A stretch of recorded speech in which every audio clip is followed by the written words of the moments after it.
Welcome back to the Imperator Rome tutorials. I'm John of Many a True Nerd, and today we're going to be talking about government, because in the previous tutorials, most of what I've been saying can apply to any game of Imperator Rome, but there can be some big changes in how the game goes depending on which government type you decided to go for: monarchy, republic, or tribe.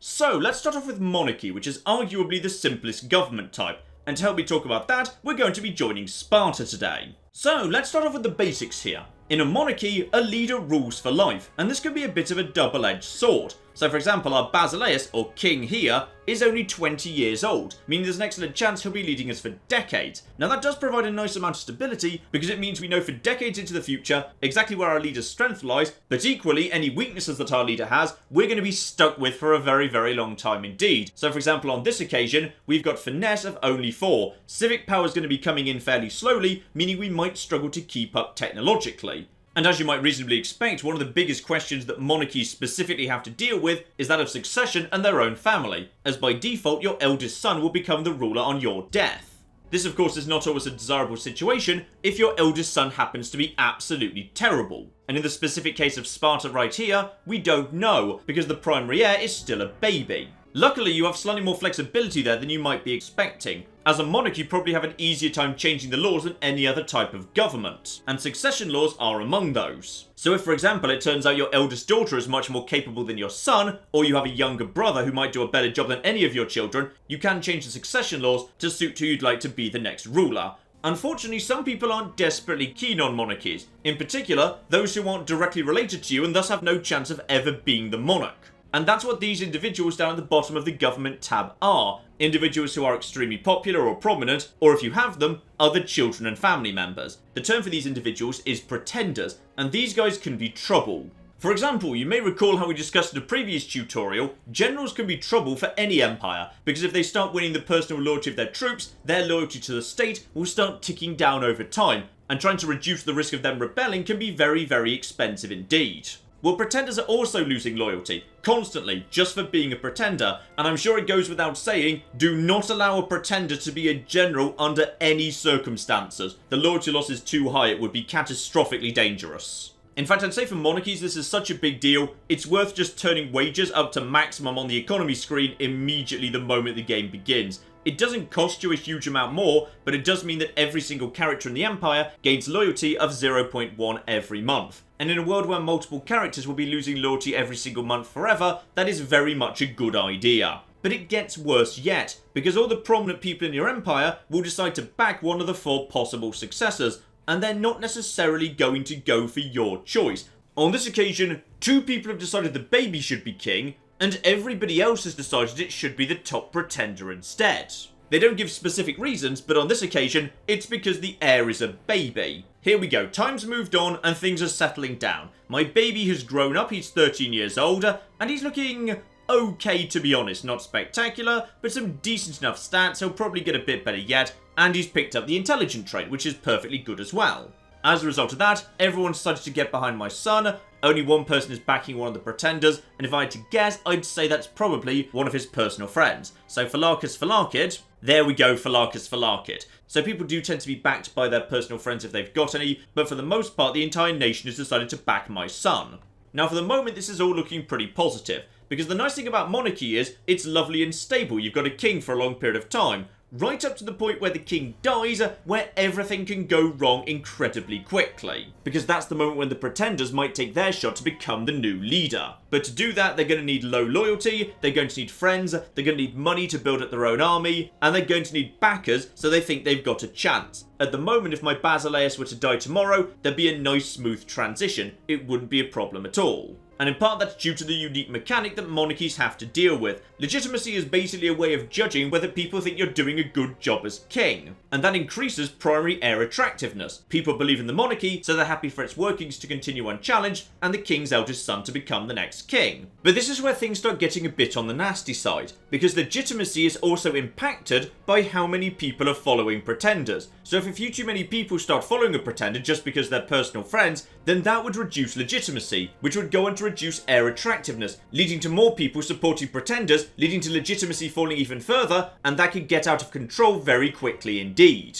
And that means it's very important to keep legitimacy high in the first place, which means the attributes that feed into legitimacy are incredibly important. One of those is one of the court positions available to monarchies, the philosopher, so let's actually change him over to somebody more talented to increase the amount of legitimacy we're gaining. The second is stability. Right now that's +1, so I'm gaining a small amount of legitimacy there. However, if I just go over into religion and sacrifice to the gods, that's now up to +2, and as a result of that, legitimacy goes up even faster. And finally, perhaps the most interesting one of all, popularity. Monarchs must be popular, because popularity is one of the easiest ways to impact legitimacy. If you personally are unpopular, faith in the entire system starts to collapse. Now, some people just aren't very good at being popular. High charisma characters find it very easy to be popular, so a low charisma king can find themselves in a bit of trouble, though you can compensate for that by just throwing a lot of games. Games aren't really that expensive in the grand scheme of things, and a boost of 15 popularity is very welcome indeed. Though bear in mind that can only be done once every 5 years, so you can't just keep doing that whenever you need to. Now, if you're in trouble, you can force legitimacy up too by spending civic power, but that will significantly increase tyranny, so I wouldn't do that unless you're desperate. Especially as it also boosts ruler corruption,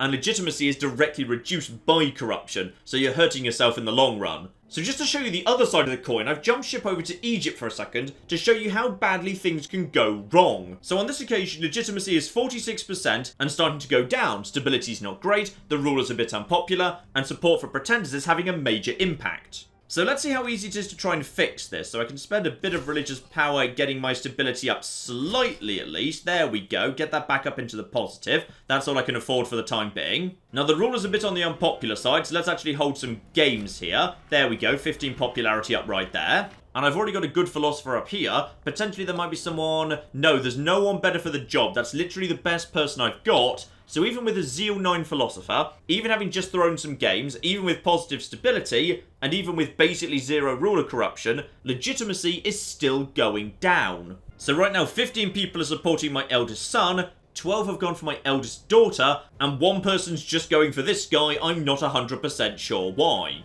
And we've got another problem too, which is legitimacy directly impacts the loyalty cap. The monarchy base loyalty cap is only 50, so this person here who is incredibly loyal to me can still only have loyalty of 73, meaning the gulf between perfect loyalty and disloyalty is starting to narrow significantly. In short, if you're a monarchy, legitimacy is essential, otherwise you will be looking at a civil war. Make sure your philosopher is extremely competent. Make sure your popularity is extremely high. Make sure you keep stability up under all circumstances. And watch out for disloyal characters appearing in the outliner. Between generals and the pretenders, they'll be showing up an awful lot. So let's move on to republics, and Carthage will do perfectly for helping me to demonstrate this. So republics have a very different mechanic to deal with, and that is the Senate. So over here in the government tab, we can literally see a representation of the Senate, which is basically an assembly containing 100 seats divided between 5 factions. At the beginning of the game, the seats will be divided equally between the 5. However, as soon as time starts ticking along, that'll start shifting, mainly as a result of the faction leaders, the 5 individuals on the left there. So this guy's the head of the civic faction, the military faction, the merchant faction, the religious faction, and the populous faction. And they'll start swaying the 100 senators over to their side, primarily using their oratory skill. So for example, the leader of the civic faction here has extremely low oratory, so he's going to start losing seats very, very quickly indeed. The merchant faction, however, is being headed by someone with an oratory of 9, so they'll almost certainly start gaining seats. And let's just start time ticking along here, and you start seeing the changes occurring. The civic faction is slowly starting to lose seats, military is starting to gain them, the populace are doing pretty well as well, and yes indeed, the composition of the Senate is starting to shift. And just like monarchies can boost their legitimacy, in republics you can boost any faction, again at the cost of tyranny. So let's just give the military faction, the merchant faction a bit of a boost there, and we'll see what that does to the candidate. Yes indeed, that just changed. Now the reason this composition matters is because the Senate votes for a new ruler once every 5 years. But there's one other thing to keep in mind as well. The ruler passes on a unique faction benefit to the entire empire. So right now the military leader is in power, and as a result of that, my armies and navies have plus 10% morale, which is a very nice bonus indeed. The civic faction gets build costs down and tax up for cities. The merchant faction understandably gets commerce income up, and the religious faction makes omens more powerful. And so we get to the populous faction, a rather interesting little wild card. because they don't provide any benefit to your empire at all. Instead, they just make doing things 10% more expensive. In short, you don't really want these guys to be in power if you can avoid it. You'll also notice that all of these characters are also part of a faction. To be absolutely clear though, these characters here are not actually sitting in the Senate. The senators are a bunch of unnamed people you'll never run into in the game, but every character in the nation also has a faction preference. The factions of characters are not fixed, however. They can constantly change factions as they grow older and their circumstances change. The most obvious attraction is obviously tied to their primary attributes. If they happen to have very high martial, they'll probably skew towards the military faction. But on this occasion, this man's job is the doctor, which gives him a preference towards the civic faction. In addition, right now, he doesn't have a huge amount of wealth. If he were to suddenly pick up a giant pile of wealth, however, he'd suddenly be much more interested in the merchant faction. But there's a lot more to the Senate than just picking the next ruler. Unlike a monarchy where for the most part you can just get on with your own business, in a republic the Senate wants a say in everything.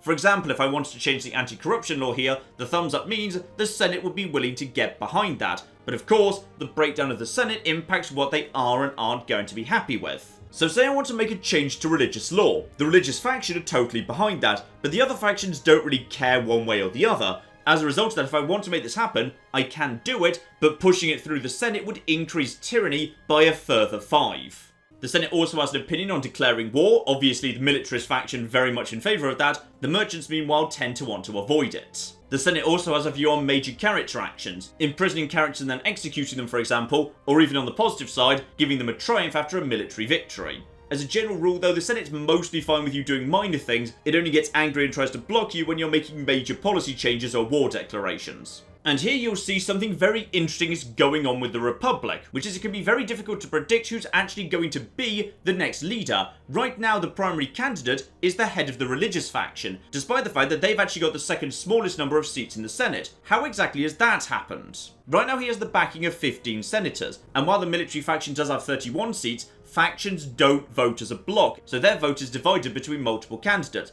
and the merchant faction presumably even more so. And even more interestingly, as you can see here, people will vote for a strong candidate even if they're not part of their faction, and the key determining factor for that is popularity and prominence. And naturally, of course, this means you can start rigging the deck yourself. Prominence is fairly easy to boost, just give someone a job in government. Popularity is a little bit harder to manipulate, but one good way of being popular is winning wars. Take a candidate who you'd like to be leader down the line, put him in charge of an army, send him off to a nice easy war to win some nice easy victories, and they'll come back significantly more popular, and therefore much more likely to be voted into the role of leader.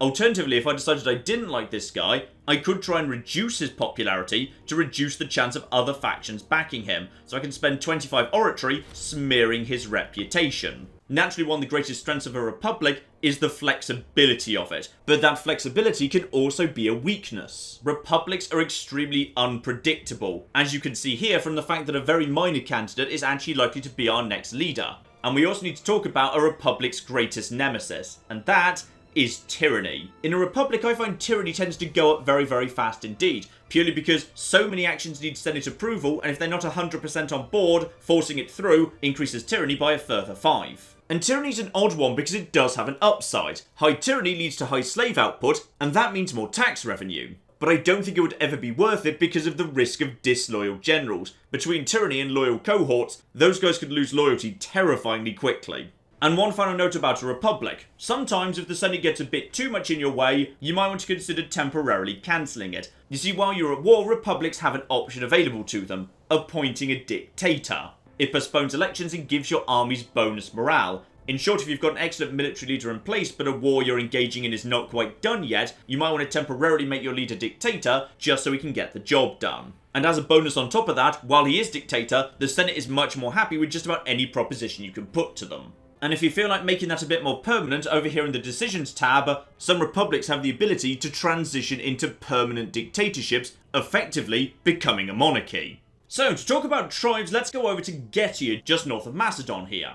So in some ways, tribes work a bit like a monarchy, as the tribal chief will always rule for life. When he dies, however, there'll be an election with the other clan chiefs down here in the bottom left. The election's actually quite a simple affair on this occasion. People just vote for whoever's the most competent based on their primary attributes, with the evaluation favouring people with high martial and charisma. Now you may also notice for the beginning of the game I've got quite a few troops out on the field. This is because these aren't actually my troops. I don't have an army out at the minute. Instead, those clan chiefs we were just discussing, that's them. They act as permanent generals with their own personal retinues. As long as these guys stay loyal, they will still follow orders like any other army. And even better, I don't have to pay for them or maintain them. Though to be clear, you can still raise your own army as well. These are just extra troops on top of them. So when tribes go to war, they can bring a lot of manpower to the fight. But you've probably already spotted the main problem. These guys spend their entire lives embedded in armies that are personally loyal to them. As a result of that, this guy's loyalty is going down fairly quickly.